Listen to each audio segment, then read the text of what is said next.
楚怀王无力对抗权贵集团庞大势力，屈原的改革事业被迫中断。秦相张仪以600里土地的承诺骗取楚怀王与齐国断交，楚怀王勃然大怒，草率出兵。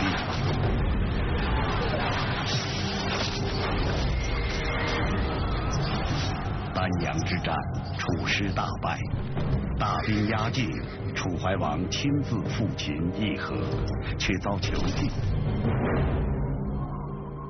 3年后，楚怀王在咸阳郁郁而终。绝望中，屈原跳进了汨罗江。秦师南下，寿尹陷落，楚国宣告灭亡。承载了800年历史的楚国，在战火中沉埋于地下。古老的楚文化又将如何延续自己的生命？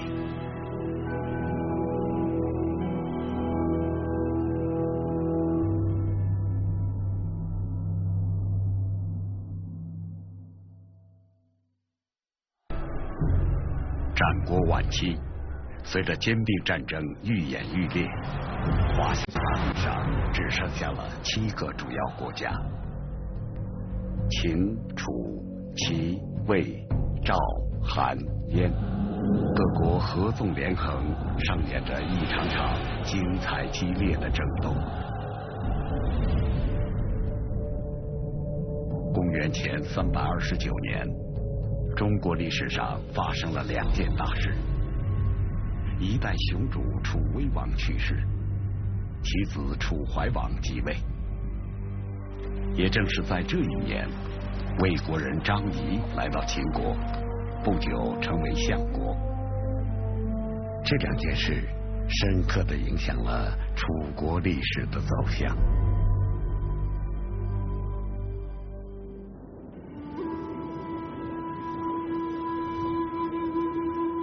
即位这一年，楚怀王31岁。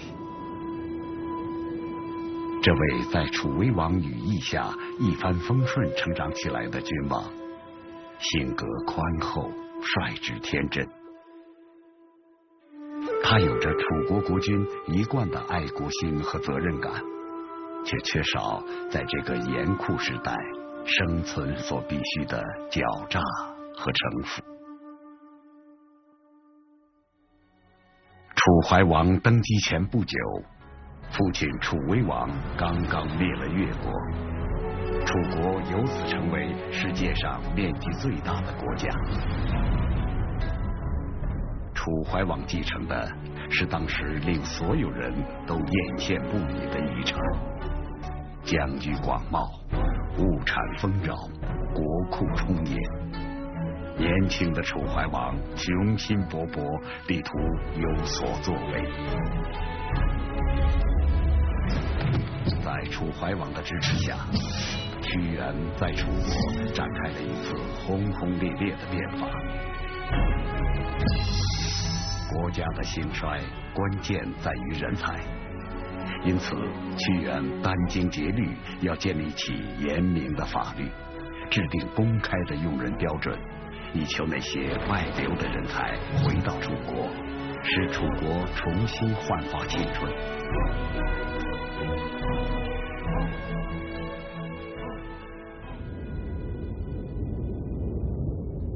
屈原的改革势必影响权贵们的利益，因此遭到了贵族们毫不迟疑的抵抗。他们开始施展娴熟的手段，污蔑诋毁屈原。听信了谗言的楚怀王渐渐疏远了屈原。年轻而没有政治经验的楚怀王无力对抗权贵集团盘根错节的庞大势力。在官场根基不牢的屈原被排挤出了权力中心，改革事业就此中断。一心报国的屈原迷茫不已，他怨愤楚怀王对自己忠贞的怀疑，满怀悲凉地写下这样的诗歌：所非忠而言之兮，知苍天以为正。屈原悲愤地仰天长啸：如果我的进言不是出于忠诚，可以让苍天来为我作证。然而，没有人听到他的呼喊。在各国争相变法、日新月异的同时，楚国政治却沿着旧节奏缓慢地走下去。权贵集团的惰性和内争，断送了楚国最后一次自救的机会。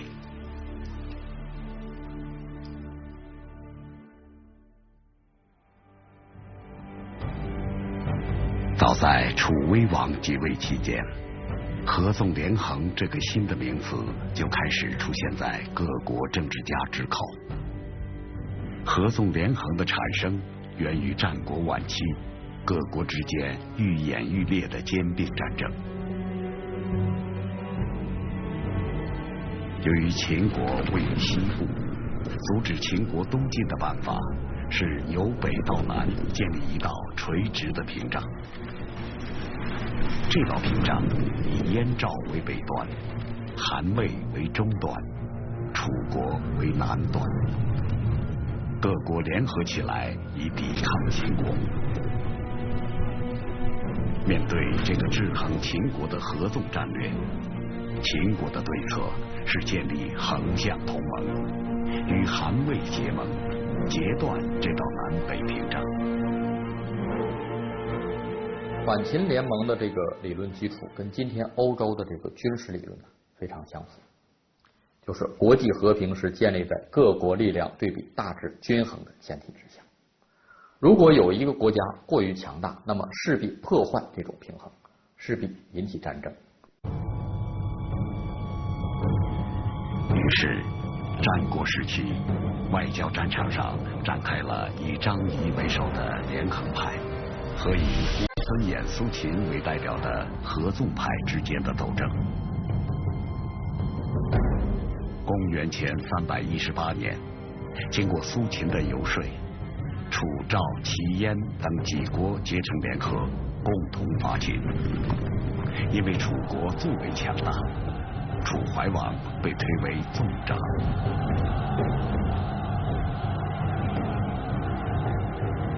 屈原等眼光长远的政治家一致支持合纵之策，因为楚国最大的威胁毫无疑问来自于秦国。虽然实力与楚国相当，但秦国的扩张欲望是六国中最为强烈的。对于楚国而言，团结六国共同抗秦是唯一的生存之道。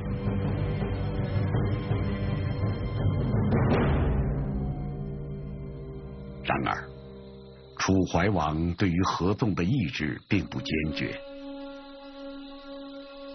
秦楚两国曾有着数百年的友好关系，心地善良的楚怀王不愿意主动率兵攻击昔日的盟友。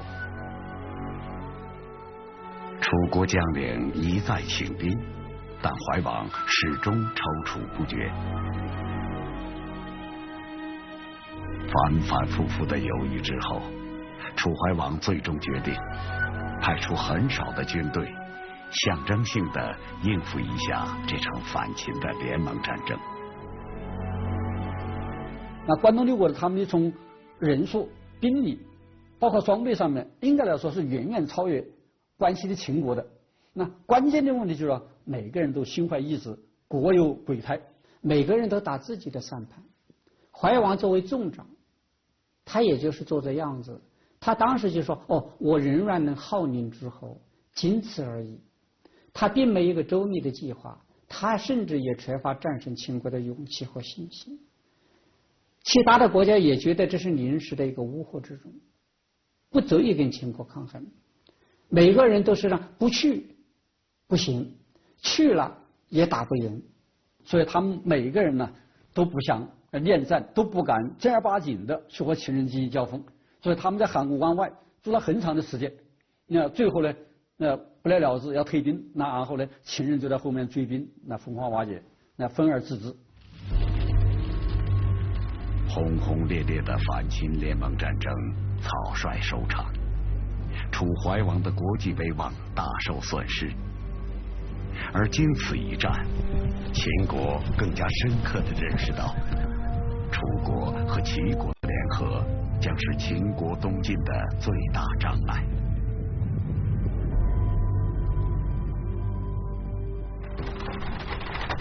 公元前313年，秦相张仪带着全力拆散齐楚同盟这一任务出使楚国。战国时代，国际间出现了一类专门人才，叫做纵横家。他们的特点是以口才学为立身之本，专靠游说谋取成功。老练的国际政治家张仪和缺乏城府的楚怀王在楚宫中展开了一场会谈。虽然是第一次来到楚国，但张仪对于破坏反秦的连横同盟满怀信心。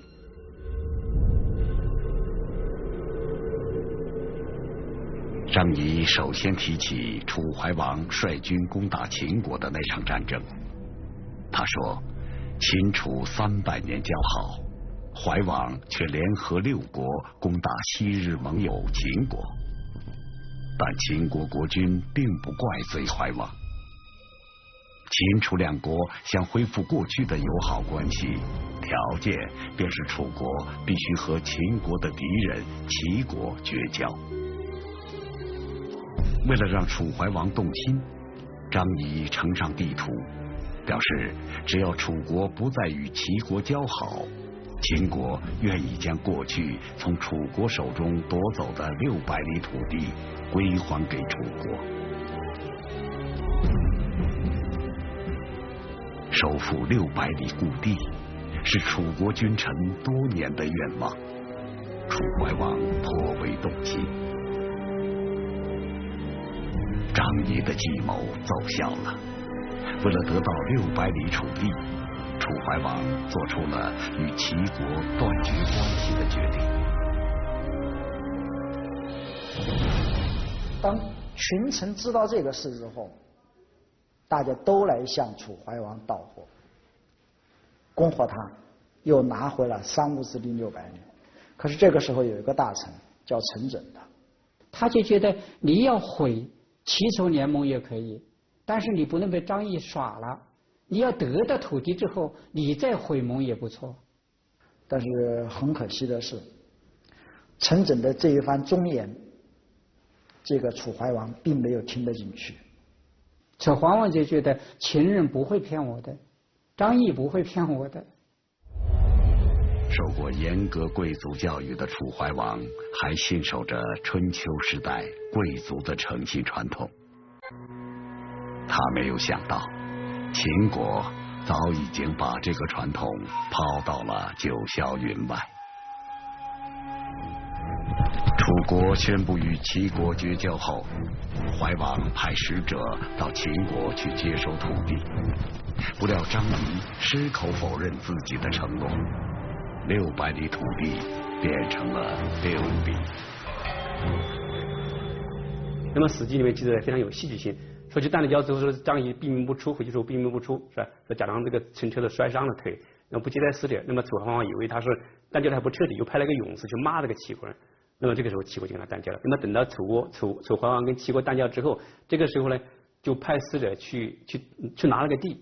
这个时候，张仪出尔反尔，言而无信，说我当初给你讲的是商务之地6里，你想一个国家要6里地干什么呢？他就是欺骗楚怀王。发现上了当的楚怀王勃然大怒，秦人使用诡计，言而无信，让他感觉深受侮辱。一怒之下，他决定立刻起兵攻打齐国。楚怀王轻率的决定遭到了将领们的反对，但是他还是坚持把缺乏充分准备的楚军派往边境，与秦军大战于丹阳。楚国匆忙出兵，秦军又备而待之。丹阳之战，楚师大败。楚国不但没有拿回秦国所承诺的土地，而且还丧失了自己大量的领土以及2座地处战略要地的城市。丹阳之战后，楚国边境门户大开，秦国终于打开了东向发展的通道。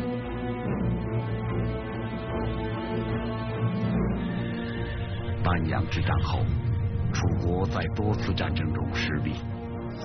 公元前299年，秦国又攻占了楚国8座城池，大兵压境，楚国不得不忍辱求和。秦国开出的条件是，只有楚怀王亲自去秦国议和，秦国才能考虑和平。秦国险不可测，楚怀王赴约就如同羊入虎口，楚国上下顾虑重重。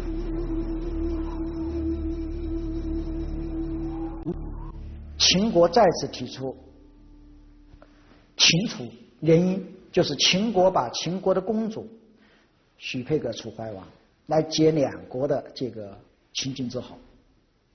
提出的条件是，楚怀王必须亲自到秦国去迎娶秦国的公主。当这个事情在楚国传开之后，楚国出现了2派截然不同的声音。一派声音就是反对楚怀王去到秦国迎娶公主的，但是另外一派就是楚怀王的小儿子子兰，他就主张楚怀王到秦国去，理由就是一旦把秦国的公主迎娶回来之后，秦楚联姻，那么楚国就没有来自秦国的威胁了。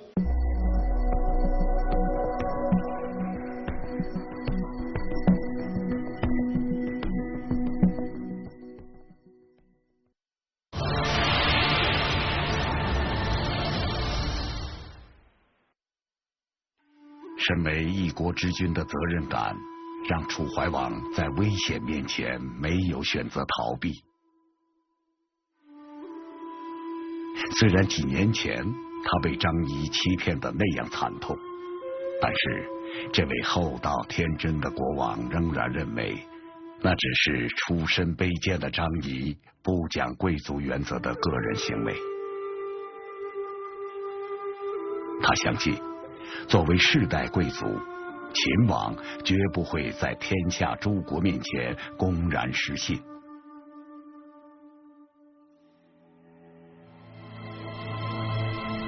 深受礼仪之规、贵族传统束缚的楚怀王，依旧没有吸取之前被骗的教训，执意踏上了复秦之路。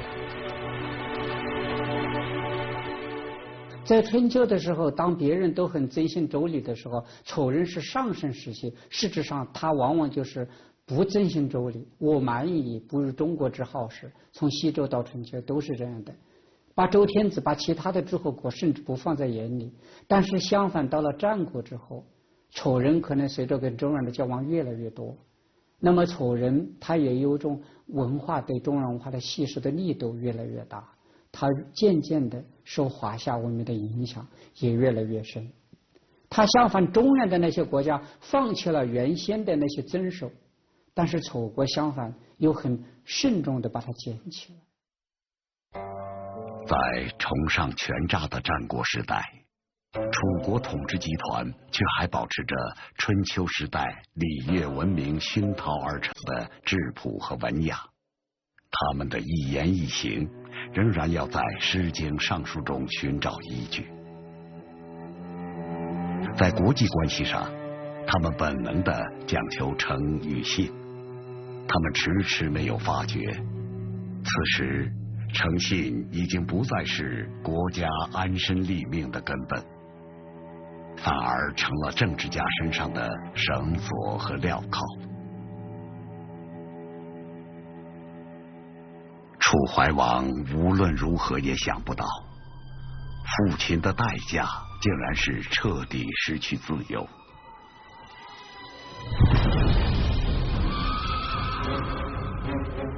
抵达武关之后，秦昭襄王没有如期赴约与他会谈，相反，楚怀王被秦人结识到了咸阳。秦昭襄王提出，楚国必须割让2个地位极为重要的郡，否则就把楚怀王囚禁起来。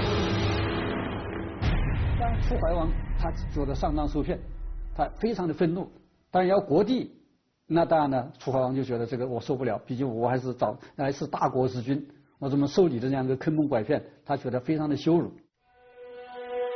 秦国的如意算盘是把楚国国君抓到手里就可以任意操纵，轻而易举地获得战场上得不到的利益。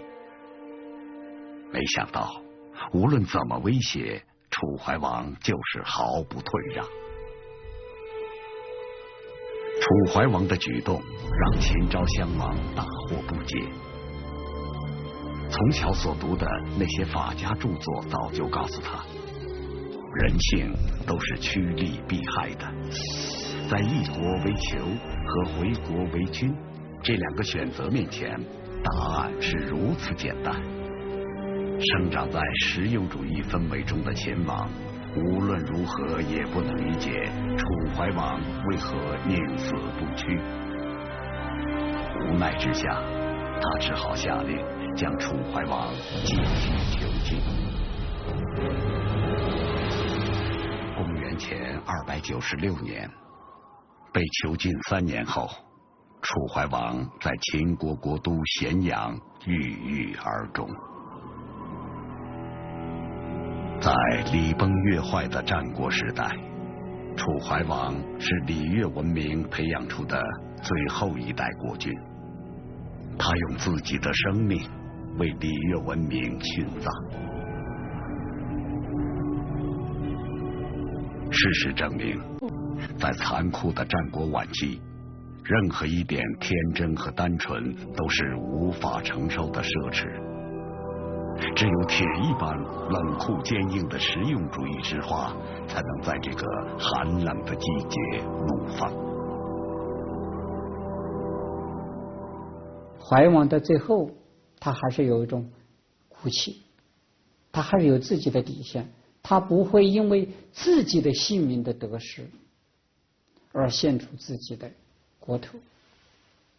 所以怀王他是一个矛盾的集合体，在他的身上有平庸，有单纯。一方面对于楚国爱，但又不知道怎么爱啊；一方面呢，对于秦国呢，这个恨，或者说对于张仪恨，但是又不知道用什么办法来对付他们。秦人最终也没能利用楚怀王得到任何好处，只好把楚怀王的遗体送回楚国。在楚怀王出陵之日，楚国上下沉浸在一片悲哀之中。这位生不逢时的君主一生历经失败，但是最后关头，他用自己的生命捍卫了楚国的利益，没有割让1寸土地给秦国。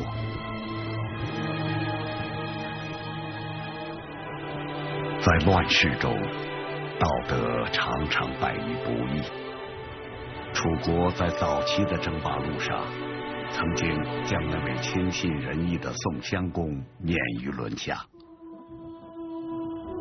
如今历史再度重演，只不过角色进行了互换，楚国变成了为礼义文明殉葬的一方。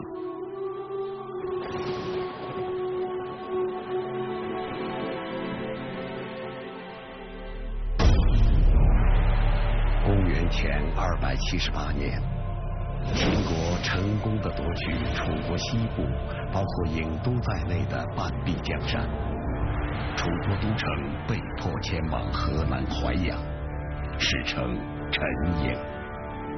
后来，在秦国步步紧逼之下，楚国又迁都安徽寿春，史称寿郢。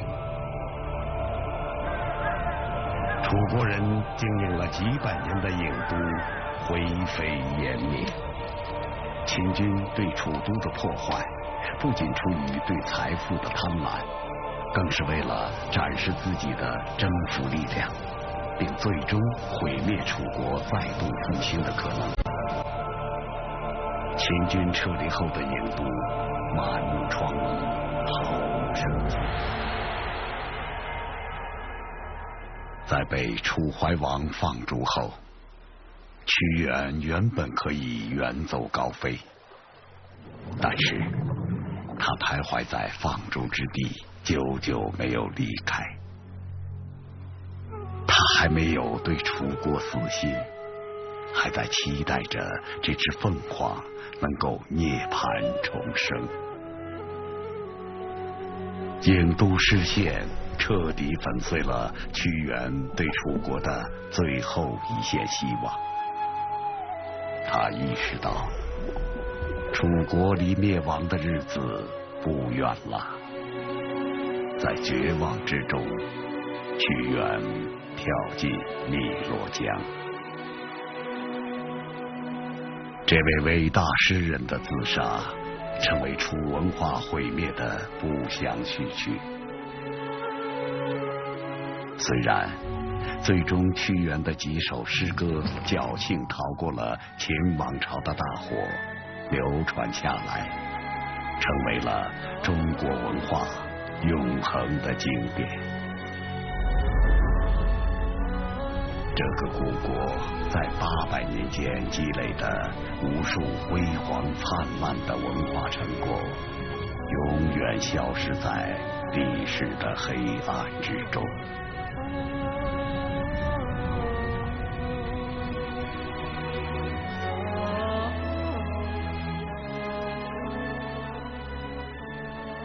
郢都失陷后，楚国丧失了半壁江山。苟延残喘期的楚国，工艺技术出现了明显的倒退。在楚国东迁后的墓葬中，发掘的青铜器铸造简陋，完全不见楚国以前青铜器的技艺复杂与器型的精美。最值得注意的是，在这批青铜器物中，有铭文的铜器26件，其中由铸刻所铸的青铜器竟高达19件。铸刻呢，指的就是在楚国手工业作坊当中做工的那些外国的工匠。楚国的铸造技术原本是极为发达的，现在居然聘请外国的工匠来为王室铸造器物，而且铸造的水平呢，并不见得很高明。可见郢都的陷落对楚国造成的影响是多么沉重，多么深远。在郢都故地凤凰山汉墓中出土的一些漆器，虽然风格与楚式漆器有些相似，但上面清晰地标有城市草、城市堡之类的字样。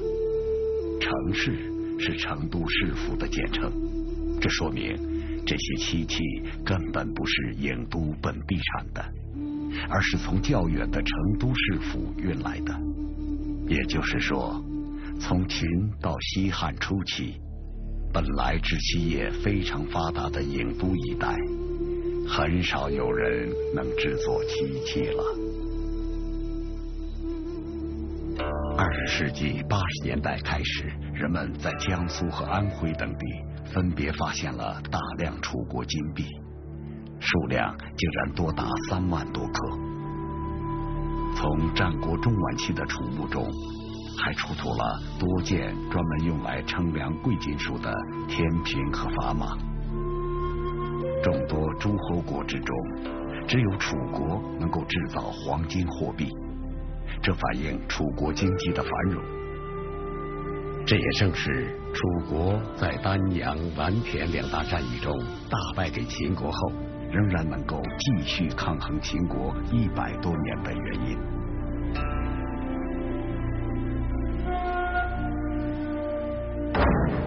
举国东迁，重建国都，楚人渴望东山再起。此时的秦国迎来了又一个雄才大略的君主——秦王嬴政。这一切注定了楚人倾尽所有努力，也无法改变楚国坠向深渊的命运。公元前224年，秦国统帅王翦率60万大军攻入楚国，他们大破楚军于安徽宿州，楚军最后的精锐损失殆尽。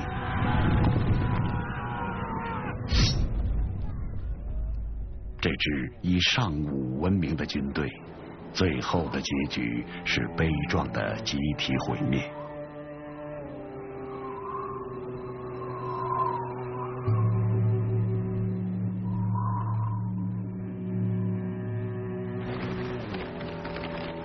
尸横遍野，北风萧瑟。楚国最后一位将军项燕在绝望中挥剑自杀，用自己的血为名将别出的项氏家族画上了一个最后的徽章。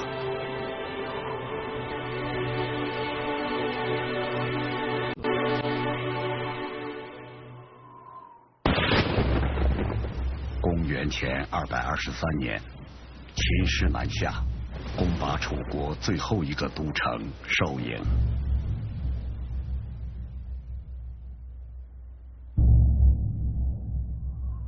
公元前223年，最后一任楚王傅楚作为俘虏被撞在囚车之中，运往秦国。他离开的那天，满天大雪覆盖了楚都。上天似乎正是用这种方式为楚国的历史书写一个悲凉的结局。囚车缓缓离开楚宫，宫墙一寸寸远去。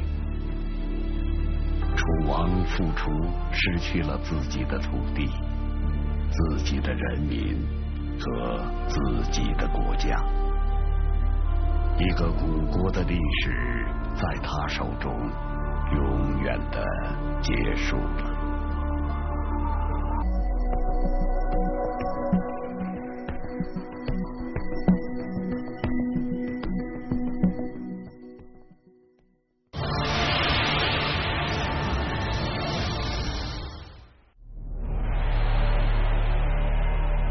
征服楚国带给秦王嬴政前所未有的信心，最为强大的敌人毁灭，意味着历史的走向已经毫无悬念。在战国这样一种天下纷争的局面之下呢，只有强者可以生存到最后啊，这是一个铁的规律。那么在这个战国七雄里面，只有秦国彻底的建立了这种中央集权的军国体制啊。那么东方六国呢，或多或少的都受到了周礼仪留下来的贵族政治传统的一些羁绊，所以说他们的变革都是不那么彻底的啊。所以他们最后在竞争中逐渐的走向失败，也是一个必然的结局。楚国的最后一任君主匍匐于地上，向秦王行臣子之礼。至此，有着800年历史的楚国宣告灭亡。灭掉楚国，大势已定。灭楚的第1年，秦国扫除了燕赵残余。公元前221年，齐国不战而降。东周500年剪不断理还乱的纷争，嬴政仅仅用了10年时间，就将它彻底终结。原本默默无闻的秦国最终统一天下，法家文化在这片土地上取得了最后的胜利。事实证明，法家文化最适合弱肉强食的国际环境。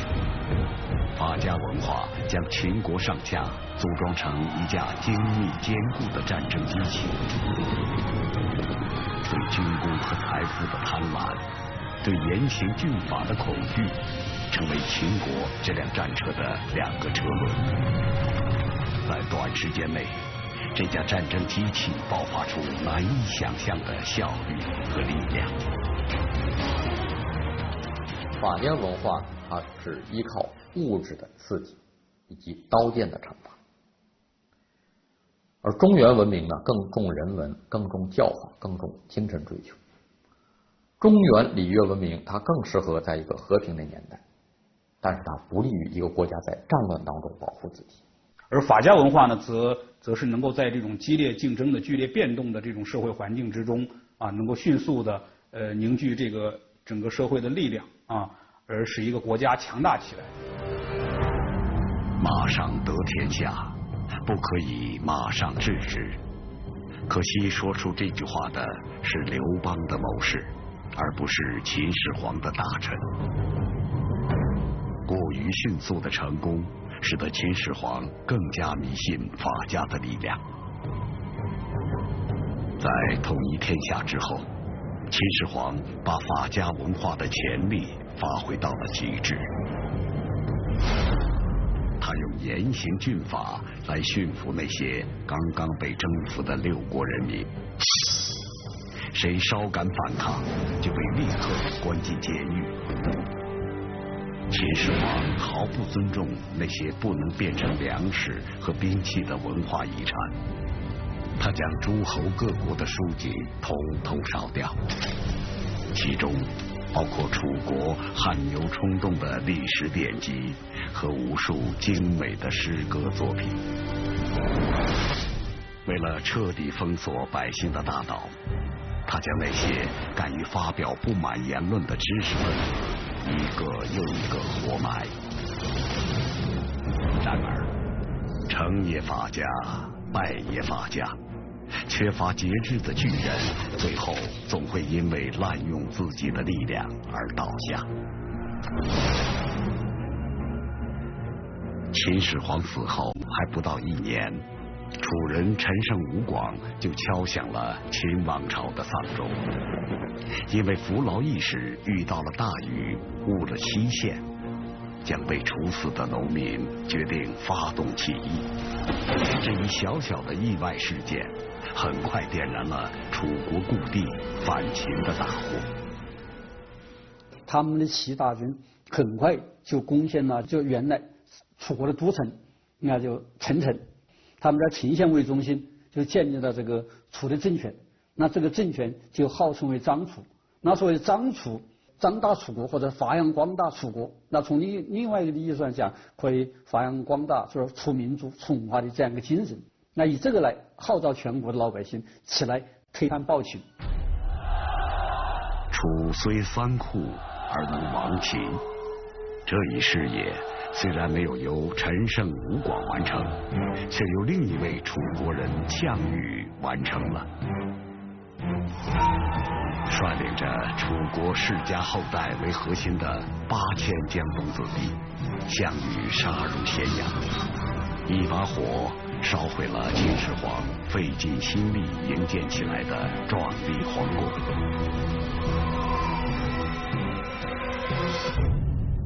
秦国数十代君主努力的成果，耗费了几百万生命建立起来的秦王朝，和这座短命的宫殿一样，终成昙花一现。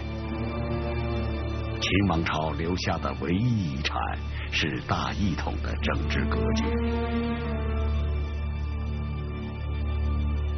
秦文化的非人道性，导致它是一种不能长久的文化。汉代贾谊在《过秦论》中写道，在征服阶段，统治者可以依靠武力与狡诈，但是在治理天下之时，就要使民心之所向，调整统治政策，吸取中原礼乐文明的长处。遗憾的是，作为第一个大一统王朝，秦朝没有来得及学会这一点，便土崩瓦解。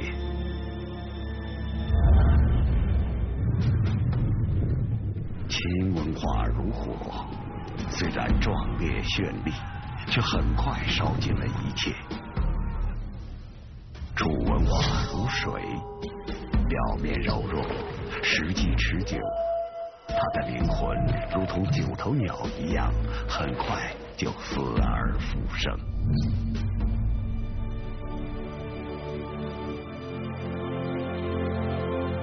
公元前202年，昔日的楚国百姓，沛县人刘邦登上了皇帝的宝座，而那些和他一起推翻秦王朝的战友，也大多是楚地之人。汉王朝的建立，某种程度上可以称为楚国的再生。刘邦建立汉朝之后，他在这个政治体制上是汉承秦制，也就是说，像这个法律、规章制度，像这个国家体制，它是用的秦朝的，但是在文化上，它是汉承楚制，像它的服饰，像它的歌舞，像它的文学，像它的哲学，都是从楚国人这里继承过去的。然而，汉王朝毕竟不是楚国的延续，历史之车无法回头。虽然抛弃了秦朝的历法、秦朝的歌舞，但秦王朝最主要的政治遗产皇帝制度，却由汉王朝纹丝不动地继承下来。可以说，汉王朝是楚文化与秦文化的混合体。不过，秦文化是骨，楚文化只是肉。一个承载了800年历史的古国，在战火中永远沉埋于地下。不过，死亡的只是躯体，永远活着的是高道的灵魂。那些古老而辉煌的文化，总会有着异乎寻常的生命力，他们总会以各种各样的方式顽强地传递着自己的优秀基业。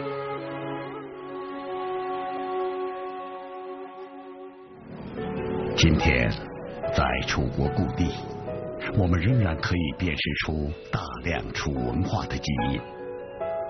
楚人筚路蓝缕、艰苦创业的进取精神，锐意革新、不断开拓的创新意识，坚守并蓄、海纳百川的开放胸怀，和崇武爱国的传统，穿越了2000多年的时光，依然流淌在楚国故地百姓的血脉当中。人们习惯把湖北人叫九头鸟，这个称呼充分表现了湖北人灵动机变和富于创造力的性格特点。古人言，楚虽三户，亡秦必楚。晋人杨度则说，若到中华国国亡，除非湖南人尽死。湖北成为辛亥革命首义之区，与荆楚大地的火辣辣、热烘烘、执着好胜的性格不无关系。武汉有一句方言，就是说叫做不服周。这个方言是很有意思的，我们开始小孩都是你不服周啊，这武汉话你不服周啊什么意思？其实就来源于他对周人的就是一种反抗，他就从来不信权威，不遵守继承的理智，就是敢于独立创新。楚文化的传承不仅是精神的传递，更是物质文化上的继承。在湖北恩施，至今仍然有一批靠割漆生存的人。正如同今天这些漆树的基因仍然来自2000年前的种子，楚国古老的修漆技术依靠这些人传承至今。同样，荆州地区的艺人经过多年摸索，已经完整的复原了楚系青铜器的制作技艺。几千年前，那些精美绝伦的楚国青铜艺术重获新生。楚国灭亡之后，王宫之内的织工绣匠星散四地，原来只见于王宫的楚绣针法，从此在荆楚大地流传开来。如今，在这些灵巧的手指间，依然流淌着2000年前楚国绣工的韵律。在今天鄂西地区，民间流传着楚国包茅缩酒的遗风。为了祈求五谷丰登，武士们燃起大火，将一杯杯酒洒于茅草之上。透过炙热的火苗，我们依然可见楚文化的灵魂在火焰间的跳动。楚国这个古老的国家已经成为历史，但是它的灵魂获得了永生，战胜了时间，战胜了历史。楚文化已经涅槃为一只浴火重生的凤凰，永远翱翔在天地之间。